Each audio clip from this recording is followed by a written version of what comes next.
Hello friend, स्वागत है एक बार फिर से आप सभी का आपके अपने YouTube channel study with Rohit में। तो आज हम पढ़ेंगे यूपी डीएलएड के 4th सेमेस्टर के 5th पेपर, जो कि है आपके सामाजिक विज्ञान का, मतलब कि सामाजिक अध्ययन का। तो आज हम पढ़ेंगे एक मैराथन टाइप की क्लास, जिसमें हम सभी आपके प्रीवियस ईयर में पूछे गए अति लघुत्तरीय प्रश्नों को कवर करेंगे डिटेल एक्सप्लेनेशन के साथ। तो बिना देरी के हुए क्लास को करेंगे स्टार्ट। इससे पहले आपको हम बता दें कि यदि आपने जो है बहुविकल्पीय प्रश्नों की वीडियो नहीं देखी तो उसे आप देख सकते हैं। हमने उसमें भी डिटेल तरीके से एक एक प्रश्नों को समझाया है। और जो है पहला जो आपका प्रश्न पत्र है आरंभिक स्तर पर भाषा, है ना, उसको भी पूरे के पूरे जो है उसके बहुविकल्पीय करा चुके हैं हम 2 पार्ट में, उसे भी आप देख सकते हैं। तो बिना देरी के हुए बढ़ते हैं आगे और लेंगे पहला प्रश्न, जो कि आपके प्रीवियस ईयर में पूछा गया है। प्रश्न क्या है? प्रश्न है पहला, ये 2022 में पूछा गया प्रश्न है। प्रश्न है, ब्रह्म समाज की स्थापना किसने की थी? ब्रह्म समाज की स्थापना किसने की थी? तो ये सीरीज में गलत दिया हुआ था, वहाँ पे आपका जो है दयानंद सरस्वती दिया था।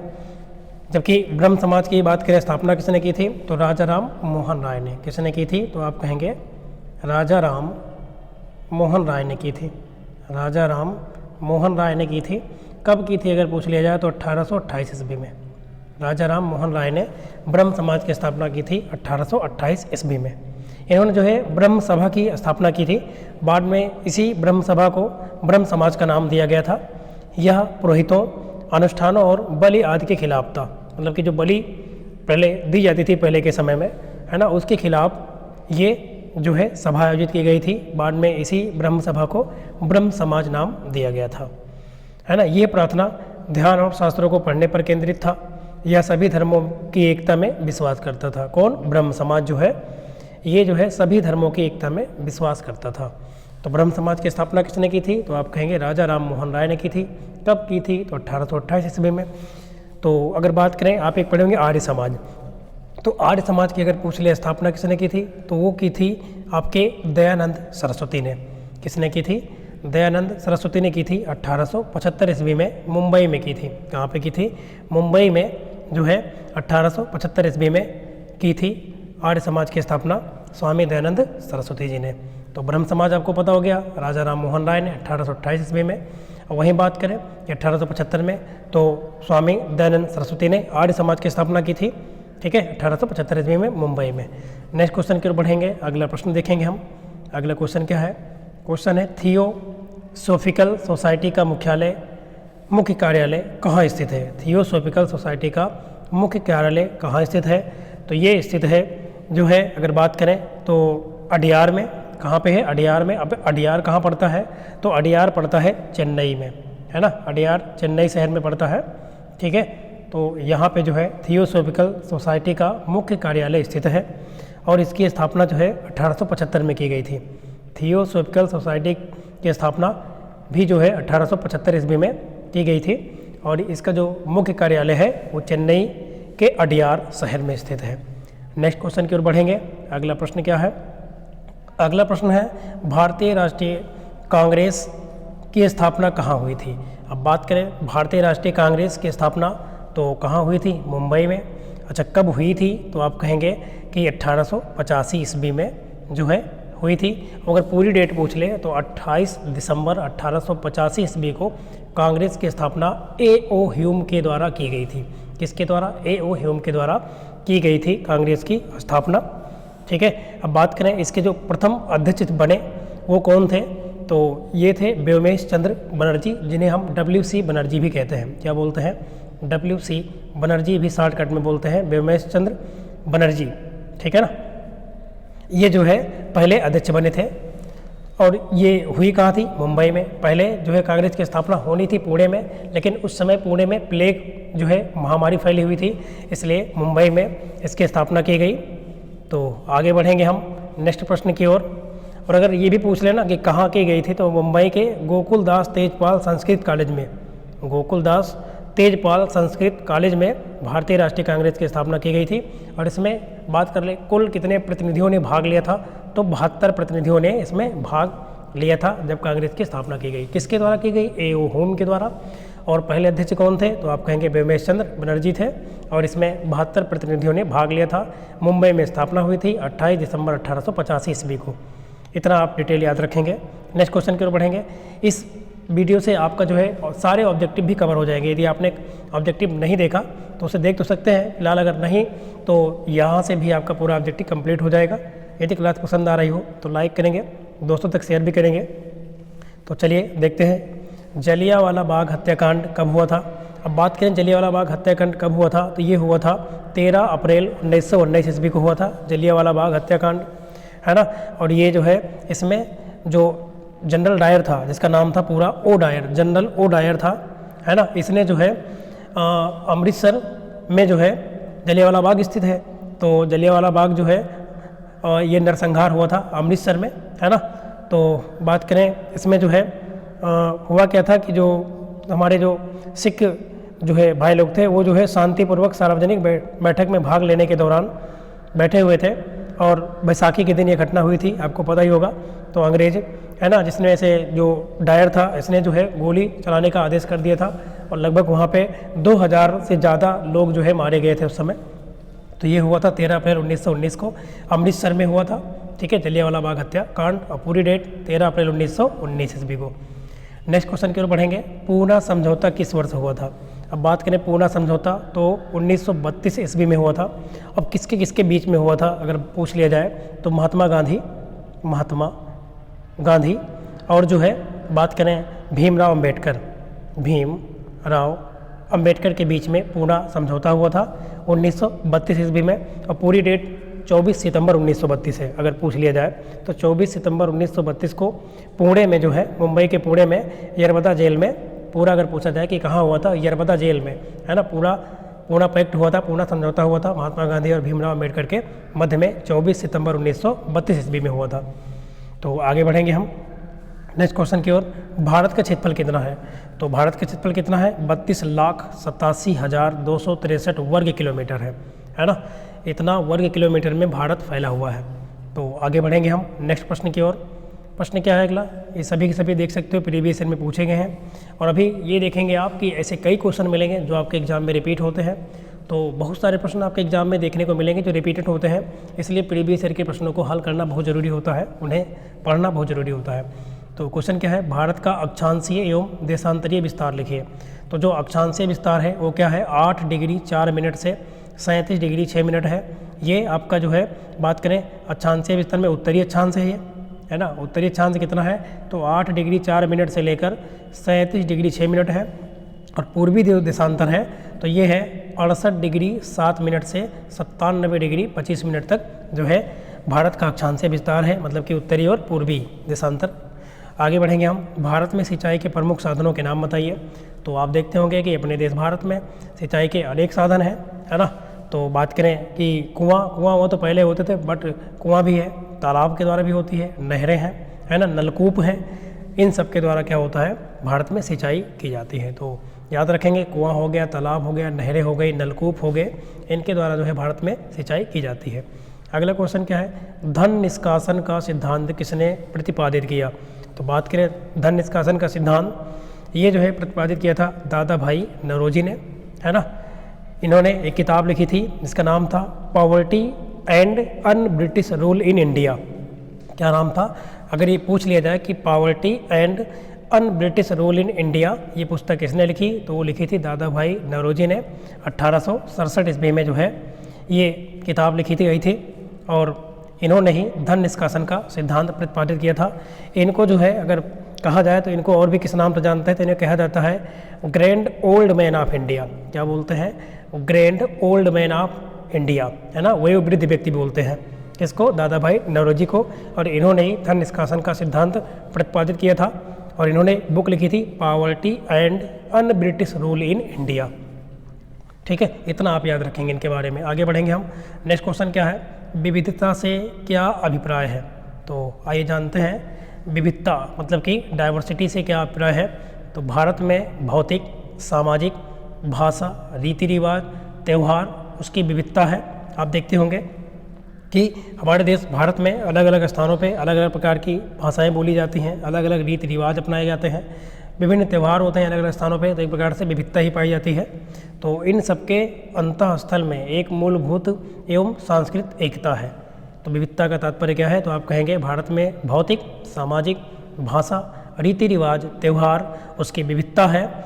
इस सबके अंतस्थ में एक मूलभूत एवं सांस्कृतिक एकता रहती है, मतलब विविधता में क्या है, एकता देखने को मिलती है। अगला क्वेश्चन, राष्ट्रीय पक्षी का नाम बताइए। तो भारत का जो राष्ट्रीय पक्षी है वो कौन है, तो आप कहेंगे मोर है ना। अब कमेंट में बताएंगे कि राष्ट्रीय जो है वृक्ष कौन है और राष्ट्रीय पशु क्या है, ठीक है, ये भी पूछ सकता है आपसे। अगला क्वेश्चन है, गैर सरकारी संगठन का अर्थ लिखिए, जिसको हम शॉर्टकट में क्या बोलते हैं, एनजीओ, जिसका फुल फॉर्म होता है, बात करें, होता है नॉन गवर्नमेंटल ऑर्गेनाइजेशन। क्या होता है, नॉन गवर्नमेंटल ऑर्गेनाइजेशन, ठीक है, ये होता है इसका फुल फॉर्म, और हिंदी में बोलते हैं गैर सरकारी संगठन। तो आइए इसके बारे में पढ़ते हैं कि गैर सरकारी संगठन, जिसे एनजीओ कहते हैं, ऐसे व्यक्तिगत संगठनों को कहा जाता है जो बिना लाभ के धार्मिक, वैज्ञानिक, सांस्कृतिक, लोकोपकारी, तकनीकी या आर्थिक उद्देश्यों से क्या होते हैं, गठित होते हैं। ऐसे संगठनों में तो अंतर सरकारी करार होता है और न ही वे प्रत्यक्ष रूप से सरकार के साथ सहभागिता करते हैं। मतलब कि ये प्रकार से प्राइवेट सेक्टर का ही ये पार्ट है ना, जिसमें जो है ये सरकारी से कोई मतलब ही नहीं होता है, गवर्नमेंट से कोई मतलब नहीं है, ये अलग ही संस्था होती है एनजीओ, ठीक है, जिसमें बिना लाभ के धार्मिक, बिना मतलब कि सभी प्रकार के धर्मों के प्रति ये जो है, इसमें किसी का भी इलाज किया जा सकता है ना एनजीओ के तहत। तो इसमें भेदभाव किसी भी प्रकार का कोई रखा नहीं जाता है। अगला क्वेश्चन, सूचना का अधिकार किस वर्ष लागू किया गया। सूचना का अधिकार, जिसको इंग्लिश में कहते हैं राइट टू इन्फॉर्मेशन, आरटीआई बोलते हैं। क्या बोलते हैं, आरटीआई। ये जो है सूचना का जो अधिकार है ये 2005 से लागू हुआ था। पूरी डेट अगर पूछ ले तो आप कहेंगे जो है 13 अक्टूबर 2005 से, 13 अक्टूबर 2005 से आरटीआई जो है लागू हुआ, ठीक है। तो सूचना का अधिकार, जिसको आरटीआई कहते हैं, राइट टू इन्फॉर्मेशन, ये जो है अगर पूरा डेट पूछे तो आप कहेंगे 13 अक्टूबर है ना 2005 से लागू हो गया। बाकी अगर केवल वर्ष बताया जाए तो 2005 से लागू हुआ। नेक्स्ट क्वेश्चन की ओर बढ़ेंगे। अगला क्वेश्चन इंपॉर्टेंट है और आसान भी है। लिंगानुपात किसे कहते हैं, इंपॉर्टेंट है।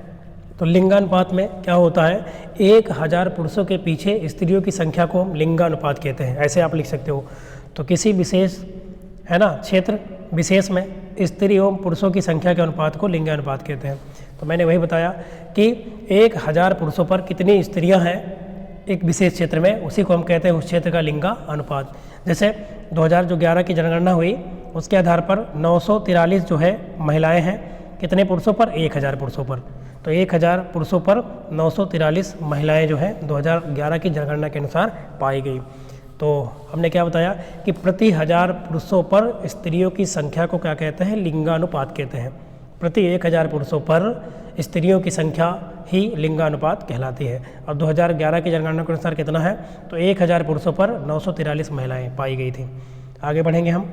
अगला क्वेश्चन क्या दिया है, क्वेश्चन है भारत के राष्ट्रीय ध्वज जो कि तिरंगा है, उसकी लंबाई और चौड़ाई का अनुपात कितना है। तो इसमें दिया है 2:3, जो कि गलत है। क्या होगा, 3:2 होता है। क्या होगा, 3:2।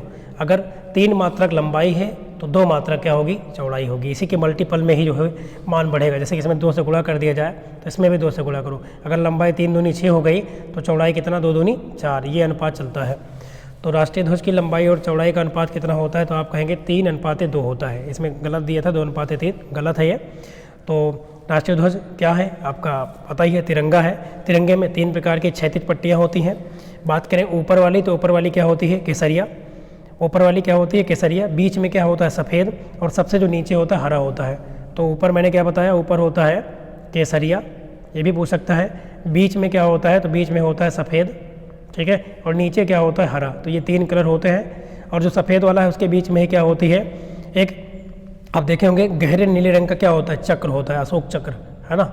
ये चक्र लगा जिसमें 24 क्या होती हैं, तीलियाँ होती हैं, और इस चक्र को अशोक चक्र कहते हैं। और बात करें कि तिरंगे को संविधान सभा द्वारा कब अपनाया गया, तो कब अपनाया गया, तो आपको बताते हैं 22 जुलाई 1947 ईस्वी को तिरंगे को, है ना, जो है बात करें भारत की संविधान सभा ने अपनाया था 22 जुलाई 1947 ईस्वी को। नेक्स्ट क्वेश्चन की ओर बढ़ेंगे, इतना आप याद रखेंगे इसके बारे में। तो लंबाई चौड़ाई का अनुपात कितना, 3:2। इसमें गलत दिया था 2:3, जो कि गलत था।